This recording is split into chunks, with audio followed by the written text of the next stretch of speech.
Geography and environment, if you have command in these two subjects, then definitely you have high advantage over the other subjects, because बाकी के अगर subjects आप देखते हो तो कुछ doable हैं, कुछ नहीं है doable, कुछ unpredictable होते हैं, पर अगर आपने geography के concepts को clear कर लिया है, environment के कुछ concepts को clear कर लिया है, definitely you will be able to solve these questions. Temperature distribution, again आप यहाँ पे देखोगे, continental interior is high compared to the coast. So guys, what I am trying to hinting here is that once you analyze the micro theme, you get to know the important topics, and those topics you don't have to leave at any cost. So climatology के लिए मैं specially बोलूंगी, आप जहां से भी करो, कहीं से भी करो, बट climatology को अच्छे से समझो. It's very very important that you focus on the climate. UPSC का सवाल देखोगे, you see the questions being asked. आप ऑप्शंस देखो कौन कौन सा लिया है इन्होंने. Vamsadhara, Pennar and all these. Again यहाँ पे Subarnarekha, Vamsadhara, Brahmani, Manjira, Pennar, Tungabhadra, Kaveri. So each river that you might have thought that they have asked anything, it is a part of your NCERT.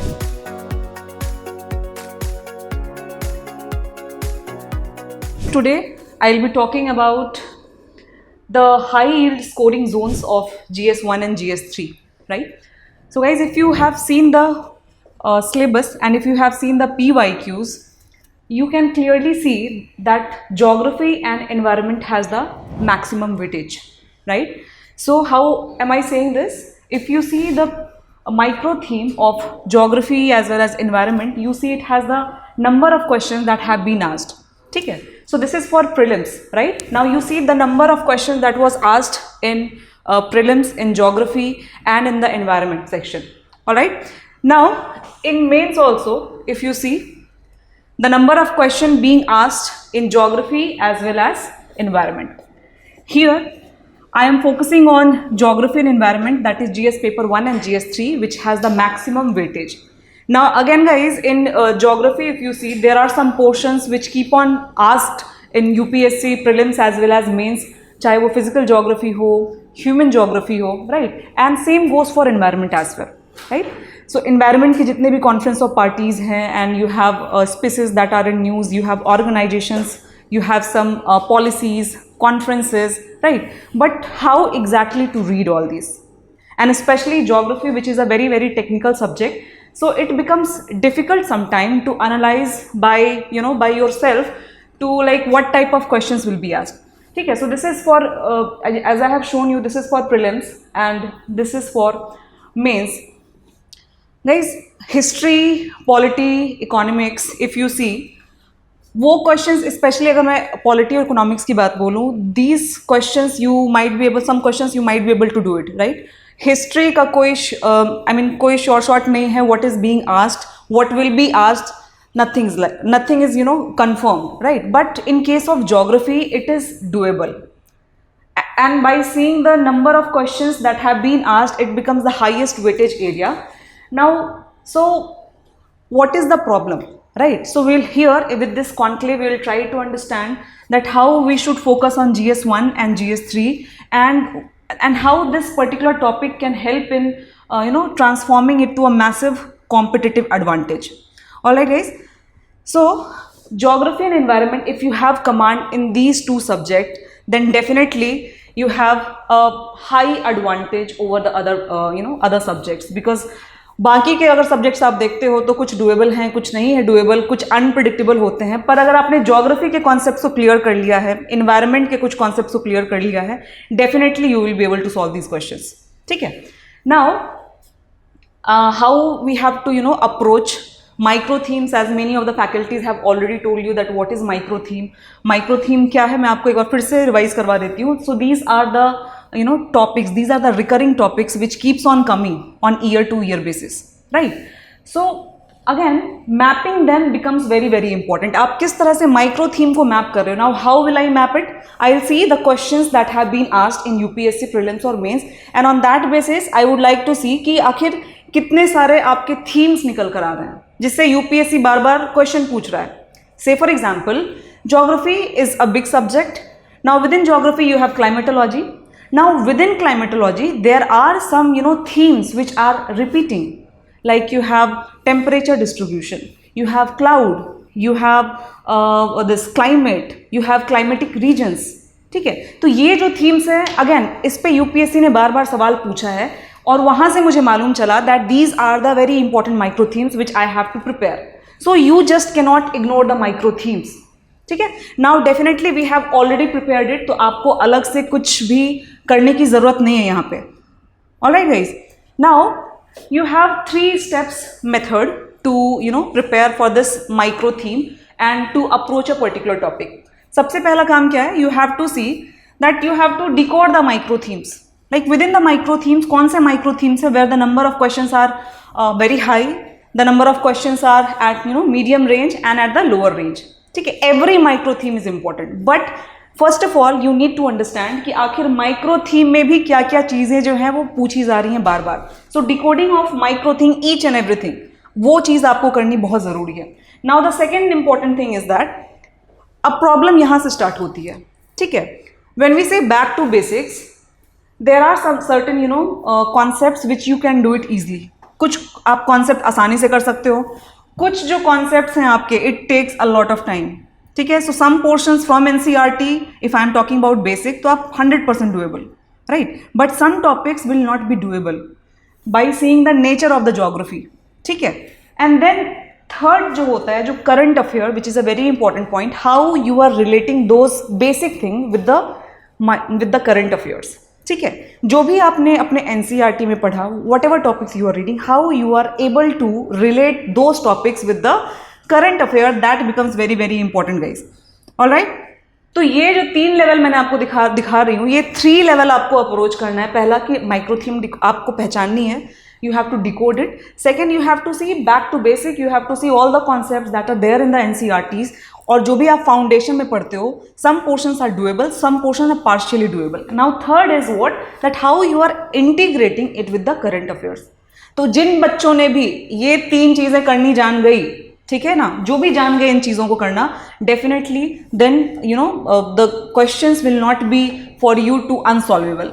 So definitely you will be able to solve it, but again guys ये इतना आसान नहीं है, because now I will be showing you the number of questions that have been asked जो UPSC में आते हैं, और इस बार तो काफ़ी सारे कंप्लेंट्स थे बहुत सारे क्वेश्चंस को लेकर के. बट अगेन जो अनप्रिडिक्टेबल पार्ट था, अगर हम उसको हटा भी दें, 40 to 45 क्वेश्चंस और आई से 50 क्वेश्चंस ऐसे ज़रूर थे. ठीक है, रिमेनिंग 50 आप हटा दो, 50 क्वेश्चंस ऐसे ज़रूर थे जो आप बेसिक करके, करंट अफेयर करके आप उसको कर सकते थे. ठीक है, 50 आप छोड़ देते, बट अगर आप 50 भी अटेम्प्ट कर लेते सही तो वो उतना टफ नहीं था. ठीक है, I will show you the questions as well guys. Here we will be talking about mostly how you should approach. I will help you to understand the subject. ठीक है, ऑलराइट रोहित. सो यहाँ पे अगर आप देखोगे, so that will be a different session Rohit, where we will have to talk about how we have to structure the answer. We have talked about this. Now here I have taken some examples. मैंने यहाँ पे कुछ examples लिए हैं. So this example I have taken from the questions of prelims, जहाँ पे कुछ जो थे बार बार जो थीम थे वो रिपीट हो रही थी, continuously it was getting repeated, right? So I have taken some questions from climatology. ठीक है, climatology again, climatology is a major theme जहाँ पे कि आप further उसको सब heading में अगर divide करते हो, so you have several micro themes, जिसमें से कि we have seen temperature distribution question, we have seen cloud question, we have seen pressure and wind system question. I have so many questions today to show all of you, because it is very important that you understand कि आखिर आ क्या रहा है. This is not important what you are studying. What is important is what is coming and whether you are able to solve those things or not. That is important, and that is why analyzing PYQ becomes very important.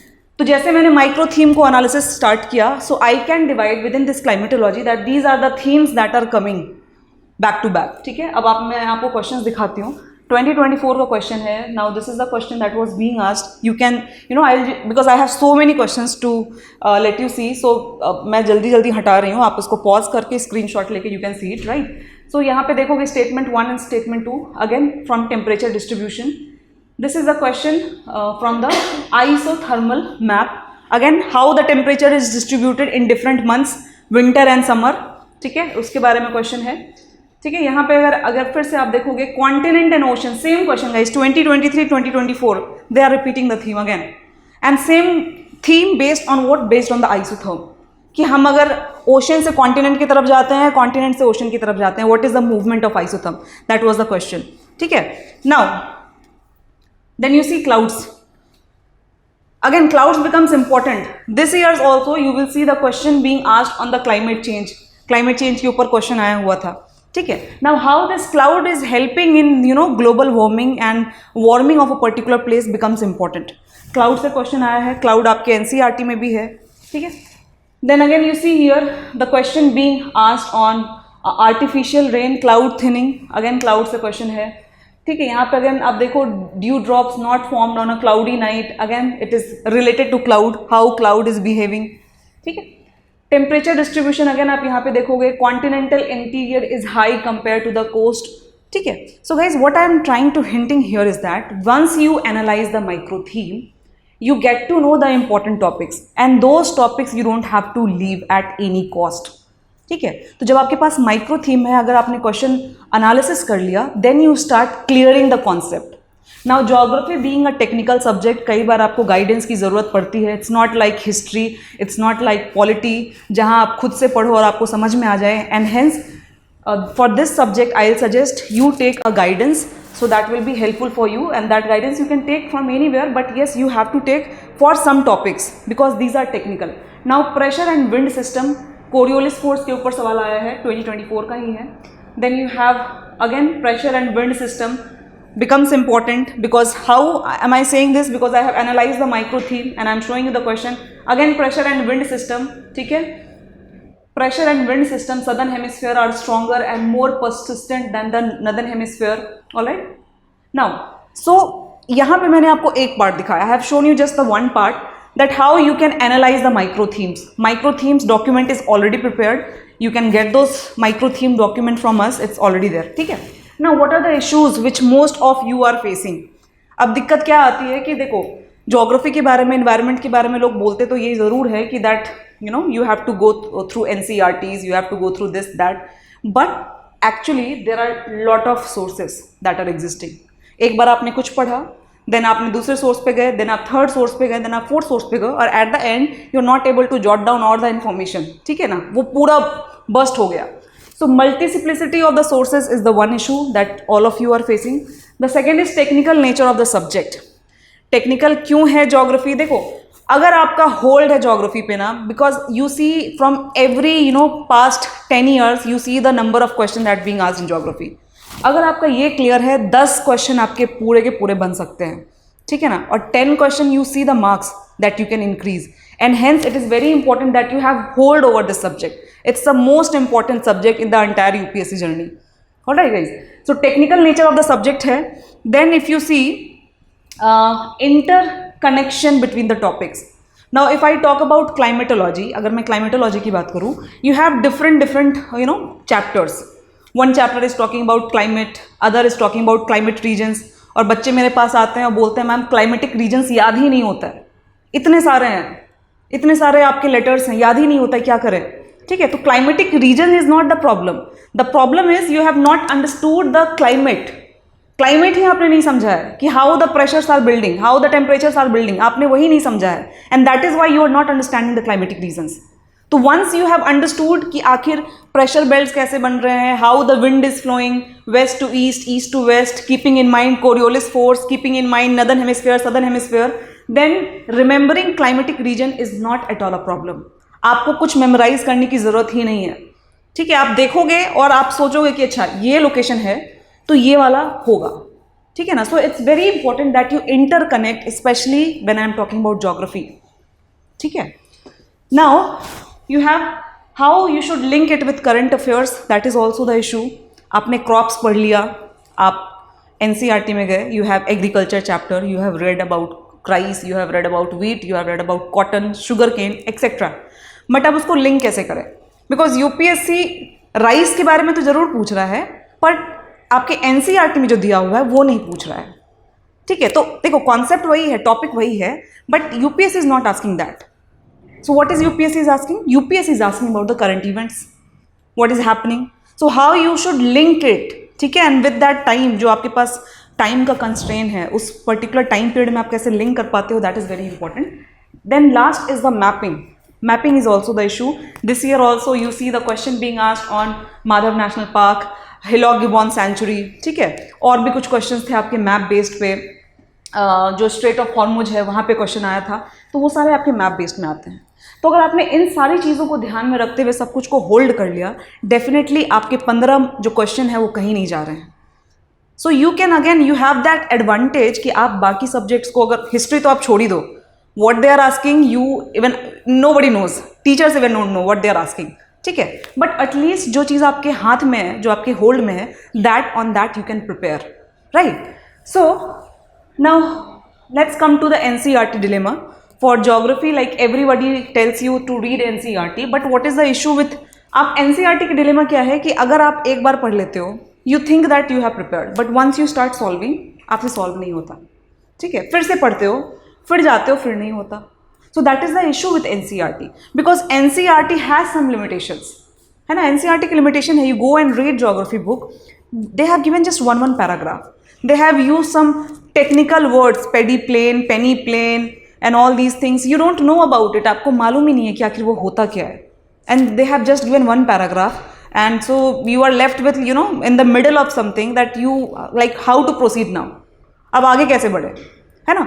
दूसरी चीज़ क्या होती है कि detail में नहीं है NCERT में, it's a very thin book, so once you start reading cyclone, it's a one paragraph, so you don't take all the, you know, information that is required for UPSC, that is the issue, ठीक है. Now NCERT को आप ध्यान से पढ़ते भी नहीं हो, you don't read it actively, so that is also the issue, to read NCERTs in an effective manner, so that is also very very important, ठीक है.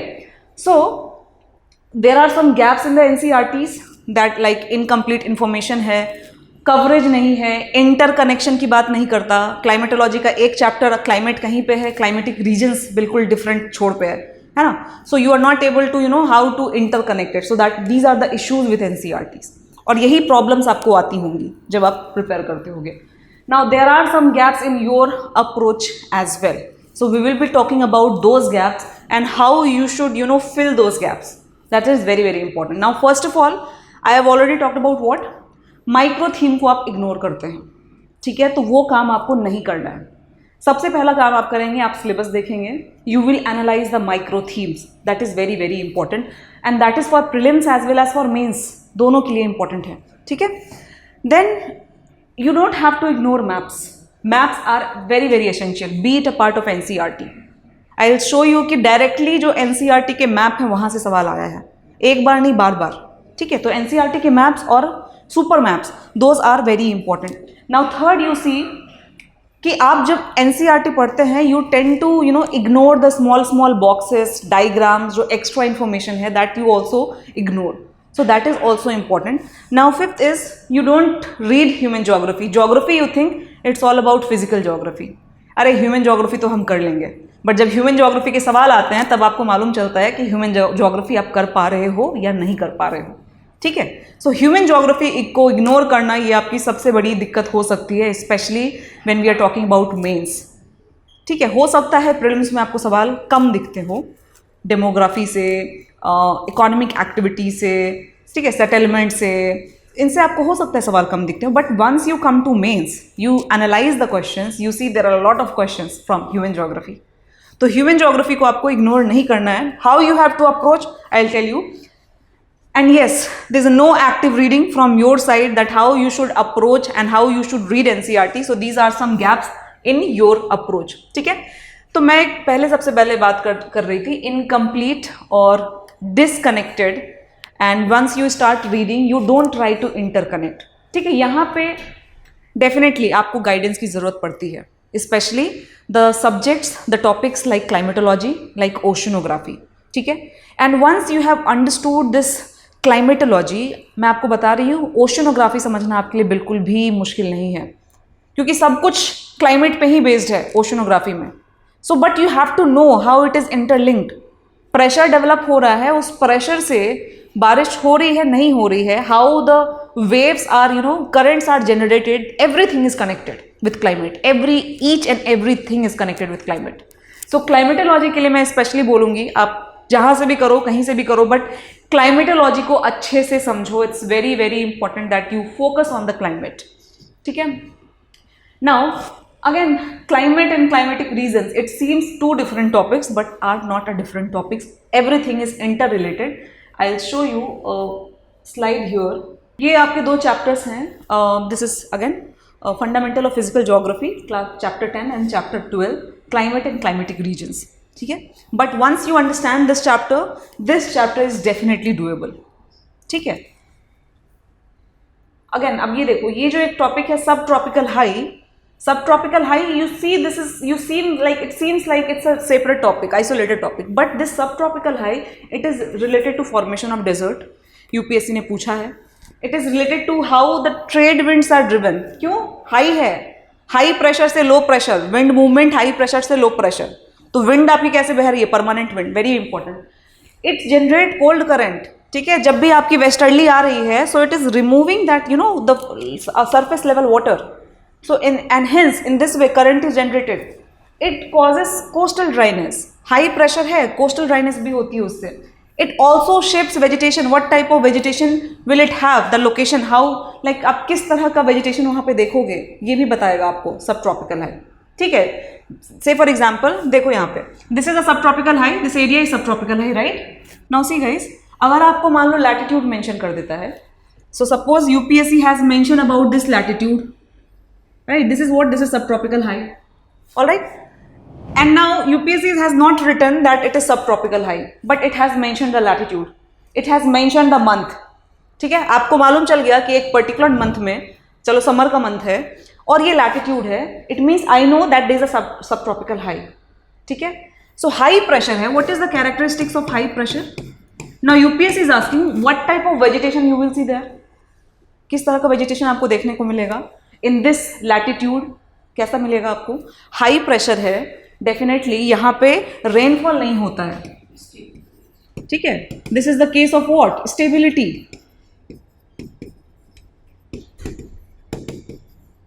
ठीक है, अब स्टेबिलिटी है, रेनफॉल नहीं हो रहा है, so what will happen? What type of vegetation you will C? Definitely dry type, semi arid और ड्राई, राइट?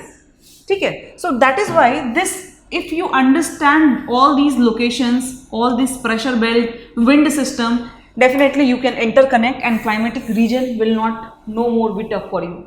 ठीक है. Now see the question, how they have asked the question. If you see the question, they are also not asking separately, they are also connecting. temperature को vegetation से connect किया है ना? तो ऐसा नहीं कि आपके NCERT में जो है उन्होंने as it is पूछ दिया है. They are interconnecting two chapters. And you must be knowing that how you should connect the two chapters which are interlinked. यहाँ पे देखो सवाल, ये भी सवाल देखो. Again this is a question, it is based on the interconnection. I'll show you some more question. You can pause the video, you can check the question. ठीक है, बहुत सारे question हैं इसलिए मैं जल्दी हटाऊंगी. ठीक है. Now again regions of India has a combination of mangrove, evergreen, deciduous forest.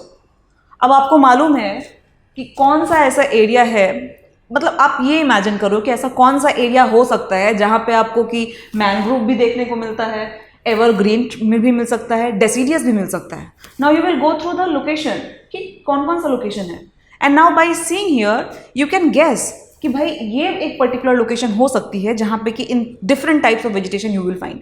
ठीक है, because there are definitely some areas here which I can see clearly कि वहाँ पे ये सारे वेजिटेशन नहीं मिलेंगे. It is talking about evergreen forest. Where will you have evergreen forest? Where the rainfall is very high. Mangrove forest, where will you have mangrove forest? Where it is located near by the coastal area, वो भी होना चाहिए. दूसरा आपको बताया. तीसरा है deciduous, मतलब definitely some parts you will have deciduous type of tree. It means rainfall might be varying in middle range. ठीक है, तो तीनों ही क्राइटेरियाज है. तो क्या सौराष्ट्र होगा? ठीक है, तो आपको ये सारी ही चीज़ें बिल्कुल ध्यान से करनी है. Again these are interlinked. Now you see again here the question they have asked, again this is interlinked, vegetation, temperature and all these things. ठीक है guys, आप ये मैप देखिए, ये आपके NCERT में दिया हुआ है. ठीक है, ये क्वेश्चन अगेन बच्चों को लगा this was asked in 2021 and like student, the aspirants, they thought that this is a very tough question. ठीक है ना, और ऑप्शन आपके यही थे, चिनाब, झेलम, रावी, सतलज. ठीक है, और यही मैप है. और इस साल का जो क्वेश्चन आया है आपको ध्यान होगा, what they are asking, it is an antecedent river crossing through 3 countries and it does not form distributaries, है ना. तो अगर आप अगेन आप इस मैप को ही ध्यान से देखो, दिस इज एनसीईआरटी मैप. अब इसी मैप को देखो, आप ये देखो जो इंडस है, इंडस यहाँ आके डिस्ट्रीब्यूटरी बना रही है ना। ये जो ब्रह्मपुत्रा है ये यहाँ के डिस्ट्रीब्यूटरी बना रही है। तीस्ता का कोई सवाल ही नहीं है, तीस्ता को छोड़ देते हैं बिकॉज ठीक है। So distributary Indus is forming, which is the river which is not forming distributary here, ठीक है। In that option Jhelum, Sutlej was also mention, right. Now you see Sutlej is merging here, will it form distributary? It won't form distributary because it is a tributary of Indus, ठीक है। तो ये map भी कई बार आप ignore करते हो। जब मैप है you have to see it very very carefully, that is very important, ठीक है। Now you see this is again NCERT and this is a paragraph given, और यहाँ पे बहुत सारे ना छोटे छोटे रिवर्स मेंशन हैं जो आप इग्नोर करते हो। You tend to read only major rivers, Ganga, Indus, Brahmaputra, Krishna, Kaveri, Godavari, their tributaries.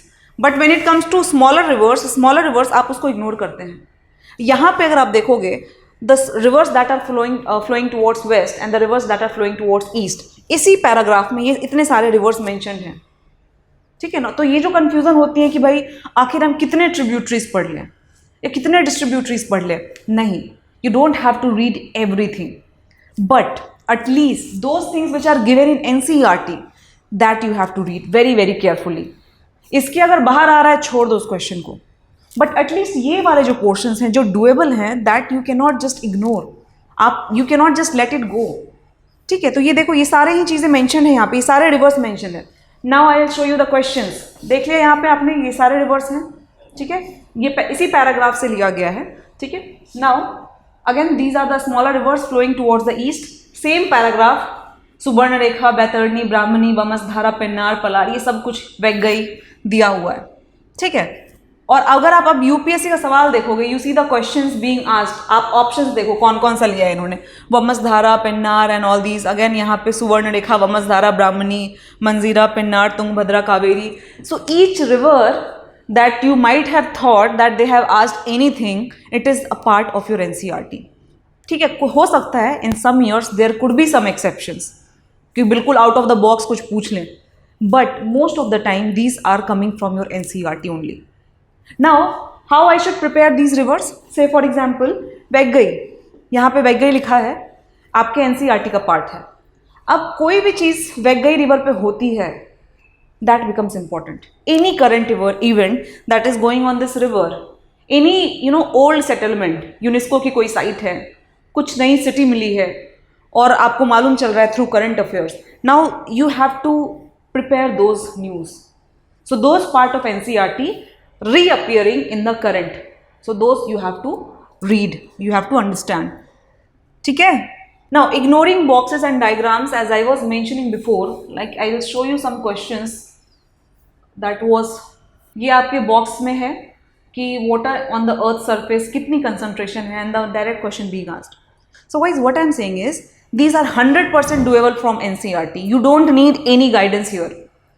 अगर आपने अच्छे से पढ़ा है आप करोगे, नहीं पढ़ा है नहीं करोगे, इसमें कोई गाइडेंस की जरूरत नहीं है। But yes, there are some topics which are not 100% doable, and in that case you have to take guidance, so there the guidance becomes important, but these are doable. All right, now यहाँ पे भी अगर आप देखोगे ये जो question आया था कि 50 to 100 centimetre of rainfall, 210 frost free days, it was clearly mentioned in your NCERT, right? It was clearly given, ठीक है। तो ये यहाँ से सवाल था। Now human geography, a very very important part, especially I'll show you the questions of mains कि human geography को आखिर आपको कैसे प्रिपेयर करना है। Guys again human geography becomes, it's a part of human geography, I know आप बोलोगे ये टेक्निकल नहीं है, but again in the preparation if you see it becomes technical. How it becomes technical, that how you have to approach, ठीक है। आपके demography के chapters हैं, पॉपुलेशन वाला चैप्टर है, सेटलमेंट का चैप्टर है, ट्रांसपोर्ट का चैप्टर दिया हुआ है, एग्रीकल्चर का चैप्टर दिया हुआ है, सस्टेनेबल डेवलपमेंट का चैप्टर दिया हुआ है इन the human geography book. Topics वही हैं, ठीक है, यूपीएससी वही टॉपिक पूछ रहा है, but it is not asking what is given in the NCERT. So what it requires you to update, right, and for that again current affairs becomes very important. तो current affairs को filter करके अगेन आप उसको पढ़ना, वो बहुत important हो जाता है, ठीक है।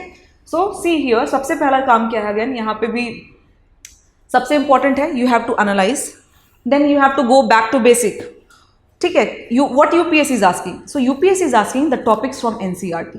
So you have to prepare all the topics that is given in the NCERT. And while preparing that, you have to follow the current affairs.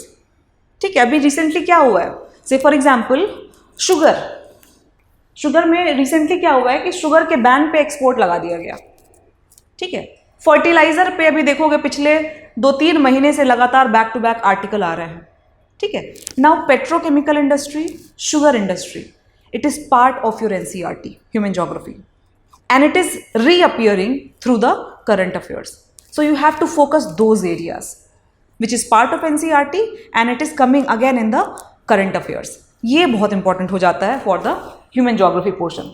Now देखो, ये जो है यूपीएससी के सिलेबस में क्या मेंशन है, distribution of key natural resources across the world which include South Asia and the Indian subcontinent. It's very vague guys. ठीक है, अब आपको मालूम नहीं कि प्रिपेयर क्या करें, but once you go to NCERT वहाँ पे आपको डिविजन्स मिलता है. ठीक है, नाउ ये जो मैंने आपको फ्लो चार्ट के हेल्प से बनाया है, तो सी माइक्रो थीम आपके यही निकल के आ रहा है. एनर्जी आ रहा है, एग्रीकल्चर रिसोर्स आ रहा है, मिनरल रिसोर्स आ रहा है एंड रिसोर्स पोटेंशियल आ रहा है. ठीक है, and on these micro theme UPSC is asking question in the human geography back to back. ठीक है, जैसे एनर्जी में रेन्यूएबल, नॉन रेन्यूएबल, तो हमें क्या फोकस करना है? Again, India being tropical country, a lot of sun is available, sun energy becomes very important, है ना. Wind energy becomes very important. तो ये जो नॉन रेन्यूएबल वाला पार्ट है, इसमें विंड है, सॉरी रेन्यूएबल वाला पार्ट है विच कैन बी रेन्यूड, ये यहाँ पे होगा. ठीक है, ठीक है, विंड है, सोलर है. Then in the non renewable you have atomic energy, you have coal, you have shale and the oil gas. Right, तो ये चीज़ें हैं जो आपको प्रिपेयर करनी है, which is again part of your NCERT. Now agriculture में all crops that are mentioned in NCERT, चाहे वो पल्सेस हो, राइस हो, वीट हो, शुगर हो, कॉफ़ी हो, टी हो, जूट हो, जो भी है सब मेंशनड है आपके NCERT में, वो आपको प्रिपेयर करना है. ठीक है, नाउ मिनरल रिसोर्सेज में metallic, non metallic, again in the metallic ferrous and non ferrous, iron and steel becomes very important. ठीक है, because that is the base of any economy. तो आपके लिए बहुत इंपॉर्टेंट है ये जानना कि इंडिया में कितने आयरन एंड स्टील इंडस्ट्री है. ठीक है ना. अगेन नॉन मेटालिक में you have cement, you have pottery, resource potential. ठीक है, इंडिया में क्या क्या जगह, कौन कौन सी ऐसी जगह है जहाँ पे कि रिसोर्स पोटेंशियल है, where you could have some resources. What is resources? That can be utilised by human beings for their well being, that is resource. ठीक है, तो एवरीथिंग बिकम्स रिसोर्स. आपके ह्यूमन रिसोर्स बन जाते हैं, है ना. Right now I become resource for you because I am human resource here. So everything that is utilized by human for their well-being, that is resources. Wind, it could be a resource. Sun, it is a resource. Soil, it is a resource. Water, it is a resource. Forest, it is a resource. River, it is a resource. तो जो भी चीज़ आप utilise कर सकते हो अपने benefit के लिए, that is a resource. So that is a resource potential and with respect to India you have to prepare that. Is it clear guys? Now again यहाँ पे आप फिर देखोगे जो यूपीएससी का सिलेबस है, it talks about factors responsible for the location of primary, secondary, tertiary sector industry in various parts of the world including India. इसका क्या मतलब है? इसका मतलब है you must be well aware about the primary sector, secondary sector, tertiary sector, not just in India but at the world level. और India को तो बिल्कुल भी नहीं छोड़ना है. ठीक है ना. मैं आपको क्वेश्चन दिखाऊंगी, don't worry, I will show you a lot of questions. Now you see again primary, secondary और टर्शरी में क्या क्या आता है. प्राइमरी में यू हैव प्लांटेशन. ठीक है, you have agriculture, you have green revolution, you have pisciculture. ठीक है, सेकेंडरी में यू हैव एग्रीकल्चर बेस्ड. ठीक है, you have chemical based, you have mineral based, you have industrial policy. Again agro based में you have sugar, cotton. Chemical based में you have petrochemical. Mineral based में you have metallurgical, iron and steel. Now tertiary you have trade, transport, tourism.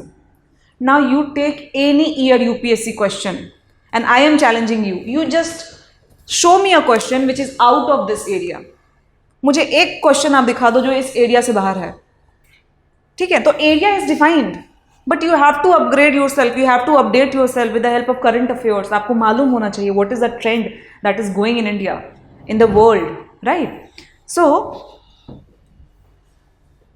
और ये सारे divisions मैंने NCERT से बनाए हैं. NCERT की जो किताब है ना आपकी, इंडिया, पीपल एंड इकोनॉमी, वहाँ से मैंने ये सारे डिविजन्स बनाए हैं. और यूपीएससी ने इससे बाहर कुछ पूछा ही नहीं है from human geography, and every year there are lot of questions being asked, ठीक है।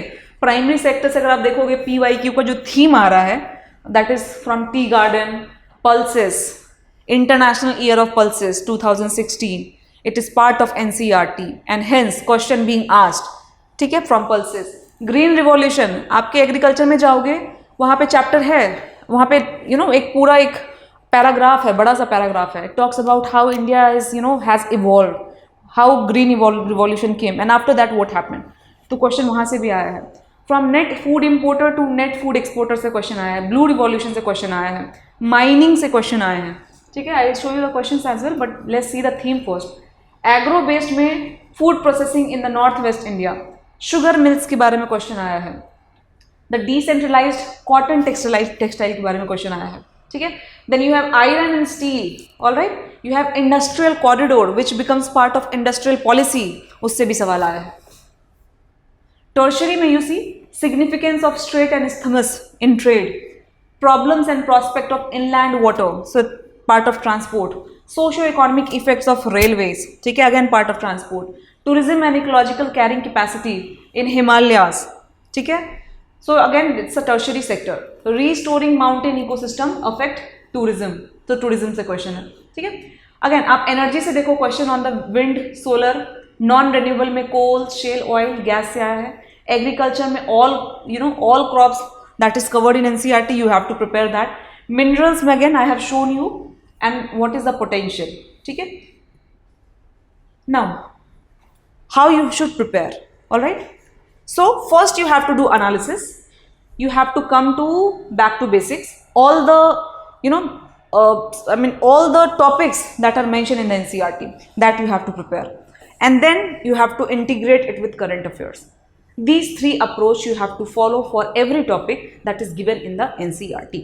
आपको अपडेट करना है।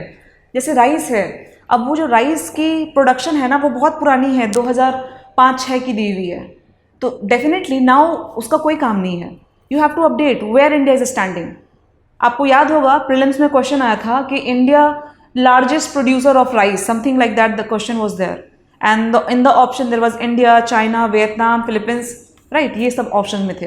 तो राइस कहाँ से आ रहा है? राइस आपके NCERT से आ रहा है, बट अगेन आपको अपने आप को अपडेट करना है। So how you have to update?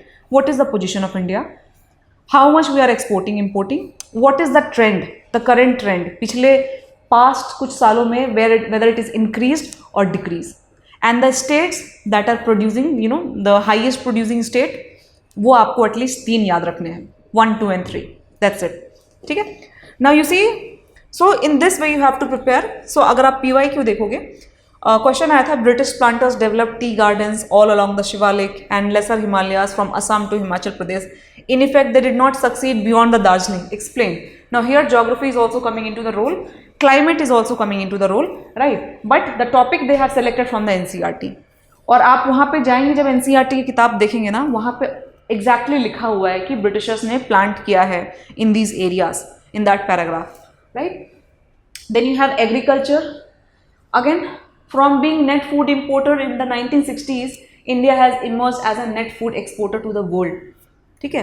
अब आप जाके ग्रीन रिवॉल्यूशन वाला पार्ट पढ़ना, वहाँ पे आपको ये एग्जैक्ट ये लाइन आपको वहाँ पे देखने को मिलेगी, but again the second part you have to update with the current affairs. So it's very important that you have an idea कि आपको करंट अफेयर्स को कैसे यूटिलाइज करना है। Utilising the current affairs in a right way is very very important with that limited time, that is the need of the hour, ठीक है। Then you have rice crown, अगर आप देखोगे तो राइस से back to back factors made the rice wheat system a success from being net food exporter and importer, discuss the consequences of climate change on food security in tropical countries, ठीक है। Now again you have this pulses पे question आया था, 2016 was declared as a international year of pulses, ठीक है। Millets becomes important, international year of millets, international year of glacier last year, वो भी important हो जाता है, हो सकता है इस साल सवाल आ जाए ग्लेशियर पे, ठीक है। So you have to update like this. Mining जो आपके अगर NCERT का पार्ट है, and back to back mining से बहुत सवाल आए हैं, be it rat hole mining, be it mining in some other areas. Here the question was about the adverse environmental impact of coal mining, ठीक है। and why it is inevitable for the development. Now agro based sugar, अभी मैंने आपको बताया news क्या आई थी कि India ने एक्सपोर्ट को बैन कर दिया बिकॉज ऑफ सम थ्रेट, ठीक है, डर है क्योंकि सुपर एलिनो का ईयर है, हो सकता है प्रोडक्शन बहुत ज़्यादा नहीं हो नेक्स्ट ईयर के लिए, ठीक है।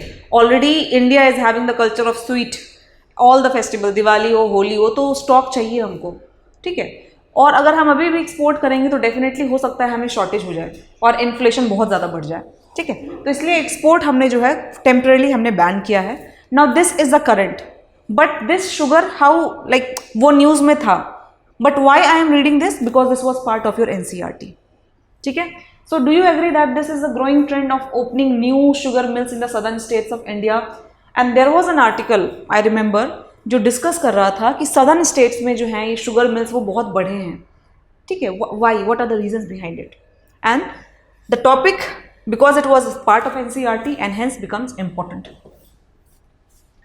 ठीक है। Analyse the factors behind the highly decentralised cotton textile industry. तो कॉटन में तो हम पता नहीं कितने ही पुराने हैं, हमें खुद नहीं मालूम, इंडस वैली से लेकर के अभी तक, ठीक है ना, पार्टीशन के टाइम पे आप देख लो। So cotton textile was very famous from India, है ना। So cotton is there in the NCERT.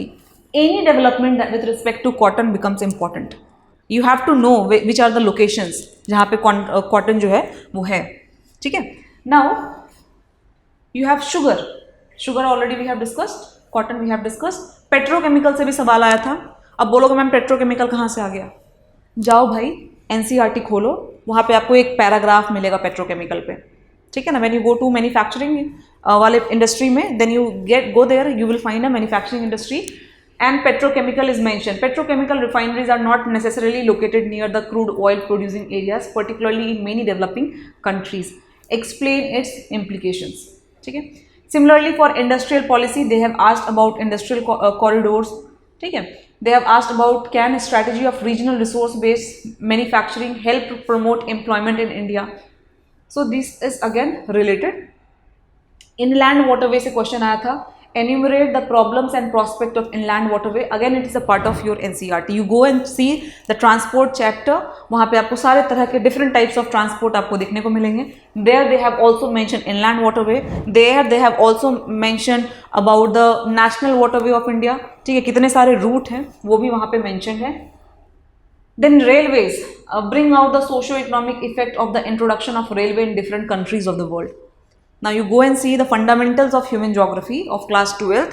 वहाँ का जो चैप्टर है ट्रांसपोर्ट वाला, वहाँ पे हर एक कंट्रीज में कैसे रेलवे डेवलप हुआ है उन्होंने मेंशन किया हुआ है. Now this was the biggest question which people were clueless कि भाई आखिर ये कहाँ से आ गया, उसको कैसे करेंगे. बट अगर आपने NCERT पढ़ा होता तो आप इस क्वेश्चन को ईजिली सॉल्व कर पाते. ठीक है. Now so these are some parts which can be doable if you are good with current affairs. ठीक है. But there are some topics where it needs categorization, जहाँ पे आपको कैटेगरी फाइंड आउट करने की ज़रूरत है कि आखिर क्या सवाल आ सकता है. Some big topics like you have climate change, like you have women issues. ठीक है. Like you have different big topics जहाँ पे आप बहुत सारी चीज़ें इंक्लूड कर सकते हो. And from there UPSC is asking question continuously. And hence there it's very important that you categorize. So again climate change being my favorite topic. Why it is my favorite topic? क्योंकि बहुत सारे सवाल आए हैं, unlimited questions आए हैं climate change पे और आएंगे भी. ठीक है. तो इसीलिए क्लाइमेट चेंज जो है वो बहुत इंपॉर्टेंट हो जाता है. So where I can locate this climate change in my syllabus. So again GS1 GS3 दोनों में ही आते हैं. You see the question being asked in GS1 as well as GS3 as well. ठीक है ना. So guys one more thing I would like to highlight. Once you are preparing for environment, preparing for geography, you can expect question both in GS1 and GS3. Space का question अब GS1 में भी आ रहा है जबकि उसको GS3 में आना चाहिए. क्लाइमेट चेंज का क्वेश्चन GS1 में भी आ रहा है, GS3 में भी आ रहा है. इन्वायरमेंट से रिलेटेड क्वेश्चन GS1 में भी आ रहा है, GS3 में भी आ रहा है. So you have to prepare those topic once. ठीक है. और चाहे वो कहीं भी आए, whether it is ethics, whether it is politics, कहीं भी आए, you have to be prepared with that topic and you will be able to produce that topic in a better way. So it's very important that you prepare these topic in a effective manner. ठीक है. तो यहाँ पे अगर मैं climate change को locate करूँ, so if you see changes in the critical geographical features including water bodies and the ice caps. क्यों आएगा चेंज वाटर बॉडीज और आइस कैप्स में? Because of climate change. ठीक है, सो climate change is hidden in the UPSC syllabus here. They have not directly mention, indirectly they have mention. ठीक है, now climate change को अगर आपको, सो अगेन यहाँ से मैं दो टॉपिक, दो माइक्रो थीम्स निकाल रही हूँ, climate change and water management. And now again I am telling you, you go and see the PYQs. A lot of question being asked on water management, number of question being asked on the climate change. ठीक है, तो ये दो topic जो कि एक major आपका UPSC का सिलेबस है वहां से निकल के आ रहा है, और इन दोनों पे ही बहुत सारे सवाल आए हैं वाटर मैनेजमेंट में. Alright guys, now so this is the climate change. How you can divide it? You can divide it on the cryosphere, glacier melting, sea surface temperature rise, desertification, global warming and the food security. तो यहाँ पे आप इसको place कर सकते हो when we are talking about at the global level. ठीक है, और कुछ भी पढ़ो, कुछ भी न्यूज आए, try to locate that in these categorisation. So for the major topic categorisation becomes important. Water management is again a very big topic. ठीक है, वो मैं कभी सेपरेटली वेबिनार लूंगी तो मैं आपको वहाँ दिखाऊंगी कि वाटर मैनेजमेंट में से कितने डिफरेंट टाइप्स ऑफ क्वेश्चंस आए हैं. ठीक है, for now we will focus on here climate change, which is a major topic. Now you see cryosphere glacier melting, मैंने आपको यहाँ दिखाया cryosphere glacier melting. Now you see the questions. Cryosphere glacier melting, how will the melting of Himalayan glaciers have far-reaching impact on the water resources of India? Bring out the relationship between shrinking Himalayas and symptoms of climate change. How does cryosphere affect global climate? How does the melting of Arctic glacier and the glaciers of Antarctic differently affect? ठीक है, तो cryosphere को further आप कैसे categorise कर सकते हो? One could be alpine, other could be continental. Continental में आपको मालूम है there are two, Arctic and Antarctic. Alpine में आपको मालूम है we have to prepare for India because we are here in India and we have lots of glacier in the Uttarakhand, in the Himachal Pradesh, in the Kashmir and Ladakh area. ठीक है, now you see climate change again, sea surface temperature rise, there was a question being asked. Again climate change, the topic desertification, question भी answer on desertification. Global warming से भी सवाल आया है, food security से भी आपका यहाँ पे सवाल आया है. ठीक है, आगे भी चांसेस हैं कि आपके, जैसे आपका आया था सी वाटर इंट्रूजन. ठीक है, salt water intrusion, last year question आया हुआ है ये. ठीक है, again that is part of what, that is part of your climate change. Salt water intrude क्यों होगा कोस्टल एरिया में? The sea level will rise. And why sea level will rise? Because glaciers are melting, Arctic and Antarctic are melting, a lot of island will submerge. उनकी identity क्या होगी, नहीं होगी, nobody knows, and hence it becomes important to prepare these topics. Great Nicobar काफ़ी news में था, project great Nicobar. ठीक है, अब आप देखोगे डायरेक्टली तो नहीं पूछा यूपीएससी ने, पर क्योंकि निकोबार न्यूज़ में था, this year in prelims UPSC has asked question about the climate of Great Nicobar Island. ठीक है, so whatever there is in news you have to update yourself, not just the current but also the basic part. Basic भी आपको खुद का वहां पे update करना है. Alright, now again climate change global level पे what problem it will create, and then again in the IPCC has predicted a global sea level rise is of about 1 metre of this by this time. What would be its impact in India and the other countries. ठीक है, now again guys, एक तो हो गया climate change का general, that we can say a global. Now climate change in particular, मतलब specific हमें होना है विथ रिस्पेक्ट टू इंडिया. तो इंडिया में क्लाइमेट चेंज कैसे इंपैक्ट करेगा? It could be Himalaya. Now you see this year there were lot of news about, you know, there is no snowfall in Kashmir region, और the lakes are shrinking, है ना. अभी बहुत सारे लेक्स वहाँ पे न्यूज़ में थे, Anchar lake and all these lakes, these are shrinking. Why we are reading this? It's a part of climate change. ठीक है, लोकेशन इन न्यूज़ था definitely for prelims, but that also becomes part of your mains in the climate change. You can include those points जो भी हम समाचार मंथन में पढ़ाते हैं, वो जितने भी न्यूज़ हम पढ़ाते हैं वहाँ पे आप उनको मेंस में वहाँ पे इंक्लूड कर सकते हो आंसर राइटिंग में, राइट. सो हिमालयन में ग्लेशियर, आप ग्लेशियर पढ़ सकते हो, and Himalayan rivers, as glaciers are melting there will be lot of water in the rivers. जो आपकी पेरिनियल रिवर्स हैं उसमें बहुत सारे वाटर आ जाएंगे for temporary period, and that will create shortage for future. अभी तो बहुत एबंडेंस हो जाएगा, बट फ्यूचर में आपको दिक्कत आएगी. Why? Because glaciers are melting. Why glaciers are melting? Because of the climate change. And also less amount of snow is being accumulated. Rainfall हो जा रहा है भाई, बारिश नहीं हो रही है, रेनफॉल हो जा रहा है ना। डिजीज आपके स्प्रेड कर रहे हैं because the temperature is rising, disease is spreading to Himalayan regions जो पहले नहीं होते थे, उनका मंथ भी एक्सटेंड कर रहा है। जो डिजीज पहले एक पर्टिकुलर मंथ में होते थे, now it is spreading to different different months, October, November, December, like this, like dengue, like malaria. ठीक है, all are these impact of climate change. ठीक है, तो आपको वही लोकेट कर लेना। जैसे ही आपने देखा, you have to categorise and you have to put the point there. Coastal में क्या होगा? Sea, ocean, mangroves. ये मैंने ऑलरेडी बनाया हुआ था। ठीक है, लास्ट ईयर भी क्वेश्चन क्या आया? क्वेश्चन आया सी वाटर इंट्रूजन पे। So definitely it's parts of coastal, but categorisation क्या है आपका? क्लाइमेट चेंज ही है। तो जब भी आप उस तरह की न्यूज़ पढ़ो, जैसे मैंने पढ़ा sea water intrusion in some area, so I will just locate it here in this news. ठीक है। Third, land. लैंड पे क्या असर पड़ेगा? You see lot of forest being degraded, forest fire बहुत फ्रिक्वेंट हो गए हैं। ठीक है। डेजर्ट जो है एक्सपेंशन हो रहा है, अभी अरावली को भी हम कट कर रहे हैं, डेजर्ट, फिर डेजर्टिफिकेशन एक्सपैंड होगा, राइट। सो वहाँ पे इंक्लूड हो जाएगा ना। वाटर में भी, water you see on the surface, you see underground, right. So underground water is also important. आपकी कमीशंस हैं जो कि रिपोर्ट निकालती है अंडरग्राउंड वाटर की क्या कंडीशन है, उस पर यूपीएससी ने सवाल पूछा है। ठीक है, तो underground water is also important because that is providing you buffer for the surface water.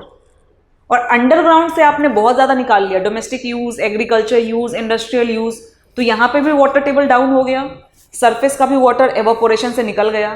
ठीक है, so there is a water scarcity, right. All these are impact of the climate change.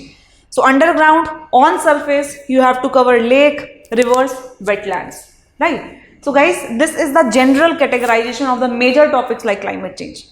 Similarly, we have major topic like water management. Similarly, we have major topic like women issues, children issues.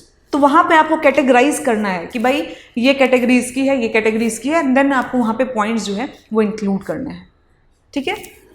So last but not the least, mapping and places in news becomes very very important. ठीक है, आप देखोगे already कितने सारे questions आए हैं, and UPSC never asks question in isolated form. ये नहीं पूछेगा कि ये नेशनल पार्क कहाँ लोकेटेड है।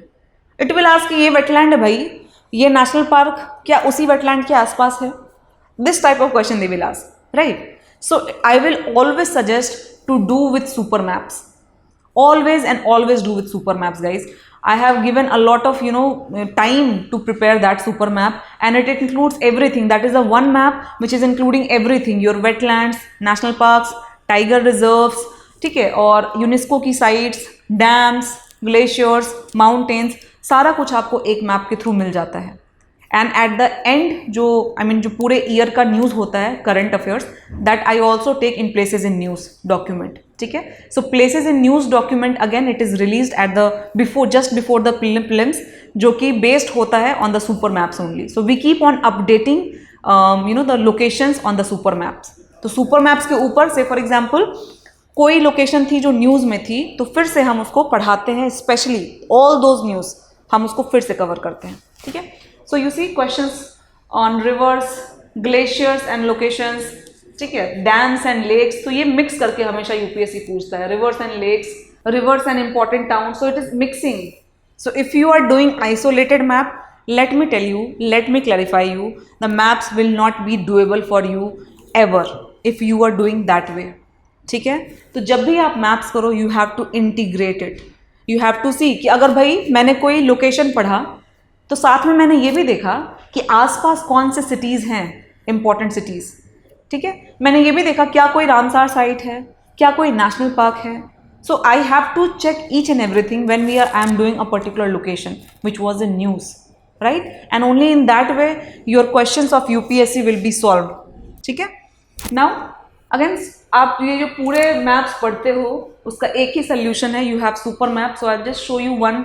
This is the area of Indus. आप यहाँ पे देखोगे जितने भी ग्लेशियर्स हैं सब मेंशन हैं, सियाचिन, गाशेर ब्रह्म, बलतोरो, ब्याफो, इस्पार, you clearly see Indus, और यहाँ पे आपको हेमिस गोम्पा दिख रहा है। अगर आप आगे जाते हो यहाँ पे आपको कारगिल दिख रहा है, you see all the important tributaries. Again आप आगे जाते हो, यहाँ पे आपको लेक दिख रहा है, दल लेक दिख रहा है, रामसार साइड दिख रही है. You have scene Wular lake. ठीक है, तो ये बहुत इंपॉर्टेंट मैप है गाइस. और जब मैं प्लेसेस इन न्यूज़ करवाती हूँ, मैं इसी के ऊपर आपको अपडेट करवाती हूँ. और इस साल मैं बता रही हूँ आपको, जो 3 क्वेश्चंस मैप के आए हैं वो directly places in news document जो मैंने कवर करवाया है वहाँ से हिट रेशियो था. ठीक है, तो बाकी लोगों को वो टफ लगा, बट जिन लोगों ने भी मेरे साथ वो प्लेसेस इन न्यूज़ किया था उन सारे बच्चों ने उस क्वेश्चन को सही सॉल्व किया है. ठीक है, that was the Hollongapar Gibbon Sanctuary, Madhav national Park. ठीक है, तो वो सारा ही कुछ मैंने यहाँ पे आपको प्लेसेस इन न्यूज़ के थ्रू करवाया था before prelims. Right, so super maps को करने का तरीका ये है that you take a region. So basically you have 6 regions जो मैंने डिवाइड किया है. One is Brahmaputra region, other is Indus, you have Mahanadi, you have Krishna, Kaveri, you have Godavari. In that way we have covered the every all part of India. ठीक है, now I will take one region और मैं देखूंगी सब कुछ, वहाँ पे जितने भी इंपॉर्टेंट लोकेशन है मैं उसको देख लूँगी.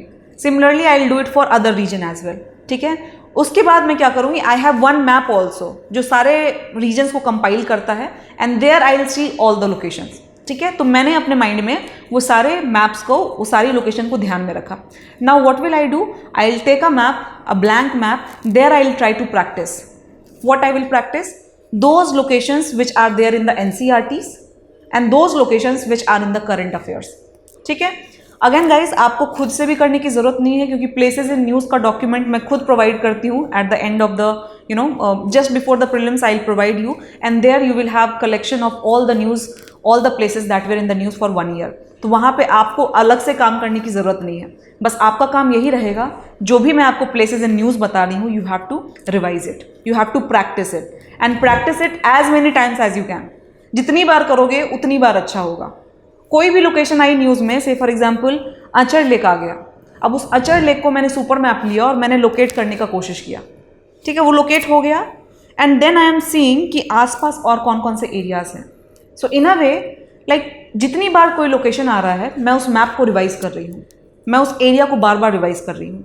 ठीक है, तो टिल द टाइम जब प्रीलिम्स आता है आप उसको इतनी बार रिवाइज कर लो कि सारे लोकेशंस आपके दिमाग में फिट हो गए हैं. So you have to do it. अब ये सोचोगे कि एक बार देखा और हो गया, so it is not possible. I am telling you very clearly, you have to do maps every day. Give 15 minutes, that's it. 15 minute दो आप हर दिन मैप को लेकर के and keep on revising through super maps only, not from any other source. ठीक है, so yes there are some factors which you can not control. जो इस बार के 50 क्वेश्चन थे यूपीएससी के, वो मैं बोलूँगी वो लक फैक्टर था. आपने किया तो ठीक है, नहीं किया ठीक है, but definitely there are some questions which are in your hand जिसको आप कंट्रोल कर सकते हैं. ठीक है, और आप कंट्रोल कैसे कर सकते हैं, with the right guidance, with the right approach, with the right preparation technique. ठीक है, ज्योग्राफी बीइंग टेक्निकल सब्जेक्ट अगर आप यहाँ पे होल्ड कर लेते हैं, ठीक है, तो आपका डेफिनेटली आप एक एडवांटेज पे रहेंगे और कंपैरेटिव एडवांटेज आपका बहुत ज़्यादा रहेगा with respect to other subjects, other areas where the possibility is that you can do wrong. ठीक है, बट एटलीस्ट एक एरिया को तो क्लियर करो और ये डूएबल है. It is doable with right guidance and with right approach and with right preparation. So you have to have very strong hold over these 2 subjects, environment and geography. ठीक है, so guys again I was talking about there are some which I was talking कि जो direct आए हैं. Madhav national park, ये देखो साख्या सागर लिखा है ना यहाँ पे. Sakhya Sagar which is designated as a Ramsar site is situated within this national park, लिखा है यहाँ पे. Area shared between Madhya Pradesh and Rajasthan, ये भी लिखा है. ठीक है, अब मैं आपको दिखाती हूँ. और ये क्यों आया है, बिकॉज 2025 में माधव नेशनल पार्क को टाइगर रिजर्व डिक्लेयर किया गया था. ठीक है, इसीलिए ये न्यूज़ में आया, इसलिए वो न्यूज़ में था. I have covered this in places in news document. If you see, ये प्लेसेज इन न्यूज़ का डॉक्यूमेंट है. यहाँ पे माधव नेशनल पार्क है. ठीक है, और यहाँ पे it is declared as a 58th tiger reserve. Location was covered, located in Shivpuri district of Madhya Pradesh. तो वहाँ पे जो 2 डिस्ट्रिक्ट आपके दिख रहे थे, मध्य प्रदेश और राजस्थान, तो वो एलिमिनेट हो जाएगा जस्ट बाई सीइंग हियर. ठीक है, नाउ यहाँ पे देखो आप, ये मैंने सुपर मैप पे पढ़ाया था आपको. यहाँ पे माधव नेशनल पार्क है और जस्ट बगल में आपको क्या दिख रहा है, अ वेटलैंड साख्या सागर. कहीं और देखते आपको नहीं मिलता, लेकिन अगर आपने सुपर मैप को देखा होता you could have definitely, it was a very like people thought that it's a very hard question, but if you have seen this super map, it was doable. Now I'll show you some more questions of super maps. Moidams भी हमने समाचार मंथन में cover करवाया था. Now what is मॉइडम्स मैंने बिल्कुल detail में बताया था. यहाँ पे मैंने आपको सुपर मैप में उसकी लोकेशन भी दिखाई थी. मॉइडम्स बीइंग हिस्टोरिकल साइट, वो भी आपके सुपर मैप में इंक्लूडेड है. और यहाँ पे आपको मालूम चल रहा है कि कौन कौन से आसपास के लोकेशन है, कौन सा कौन सी सिटी है और कौन सा नेशनल पार्क आपको दिख रहा है, कौन से रिवर है इसके पास में. तो जब भी कोई लोकेशन न्यूज़ में आ रही है आप जाके सुपर मैप पे देख लो. अगर सुपर मैप पे नहीं है तो वहाँ पे उसको अपडेट कर लो, ठीक है. और उसके बाद देखो आसपास की location, which are the surrounding location. But this is clearly mentioned in your super map because Moidam is also UNESCO site. 2024 में इसको रिकॉग्नाइज किया गया था, ठीक है. Now again this western hoolock gibbon, ठीक है. Now this is it was written it is listed endangered, ठीक है. Now they have specialised brachiation and can easily swing between trees. Now again यहाँ ये क्वेश्चन क्यों आया था हुलंगपर गिब्बन पे? ये इसलिए आया था क्योंकि वो जो असम में जो एरिया है, जो वाइल्ड लाइफ सेंचुरी है, this is the only ape sanctuary of India. Second क्या है कि वहाँ पे अभी इलेक्ट्रिफिकेशन की वजह से एक जो एप है उसकी डेथ हो गई थी. सो यहाँ पे मैंने लिखा था, so less than 2 years of the National Board of Life approved electrification of railway line in Assam passing through India's lone ape habitat, ठीक है. So male gibbon was found electrocuted to death on Feb 8 morning by local forest staff. तो उनकी death हो गई थी इसलिए ये news में था और इसीलिए वो आपसे आया हुआ है. यहाँ पे मैंने क्लियरली मेंशन किया था it is endangered, hoolock Gibbon is endangered. आपके यहाँ पे मेंशन नहीं था सुपर मैप में, सो मैंने यहाँ पे इसको जब मैं ये करवा रही थी डॉक्यूमेंट तो मैंने यहाँ इसको अपडेट किया था. एंड आई ऑल्सो हाईलाइटेड कि नियर बाय यहाँ पे मॉइडम्स हैं which are the rivers that are there, right. So this is the importance of the super map, the places in news document and the things like the maps that you can never skip. ये बहुत ज़रूरी है कि आप maps पे अच्छा hold रखो तो ये सारे क्वेश्चंस आपके हो जाते हैं easily, right. Now there was one more from environment, I will show you, जो मैंने करवाया था और जो डायरेक्टली आया है यहाँ से, ठीक है. ये this United Nation Ocean conference, ठीक है, ऑफ FAO, ठीक है. अब ये बहुत लोगों को कन्फ्यूजिंग लगा कि भाई हमें कैसे मालूम चलेगा कि 4 बेटर्स क्या है. पर अगर आप इस क्वेश्चन को ध्यान से देखते हो ना, you will get to realize that in every other option there is something that they have mentioned specifically, ठीक है. जनरल स्टेटमेंट बस एक ही ऑप्शन में है, बाकी हर ऑप्शन में कुछ ना कुछ स्पेसिफिक है. जैसे आप देखोगे यहाँ क्या लिखा हुआ है, better production, better nutrition, better environment, better ocean, ठीक है. ओशन के बारे में बात कर रही है. Better production, better nutrition, better environment, better life, ठीक है. बेटर कोरल रीफ्स, ठीक है ना. Better nutrition, better environment and better life, तो ये नहीं होगा. कोरल रीफ्स की बात कर रहे हैं. Better estuaries, better nutrition, better environment and better mangrove vegetation, mangrove भी नहीं होगा, ठीक है. यहाँ पे क्या इन्होंने स्पेसिफिक बात की, बेटर ओशन की बात की. So I had only one option that is B which is talking in the general terms, ठीक है. अब अगेन ये क्यों आया था, why it was asked, because this was in news which I already covered. ये जो मैंने एक डॉक्यूमेंट आपके साथ शेयर किया था, I also took the lecture United Nation Ocean Conference which happened in Nice, France. तो उससे क्या क्या प्लान्स थे वो था न्यूज़ में, ठीक है. So guys this is very very important that your approach is correct, ठीक है. एंड ऑल दीज जो हमारे हिट रेशियो हुए हैं वो ऐसे ही नहीं हुए. This is based on the analysis. Why we were able to predict with such accuracy? Because of the analysis that we have done with respect to PYQs, with respect to micro themes. So prediction becomes important. तो बाकी 50 question हटा दो, जो 50 question हैं वो doable हैं with right approach, and you require only that much to clear this UPSC prelims, right guys? So now you can ask me a question. You can also connect with me on Telegram. All right.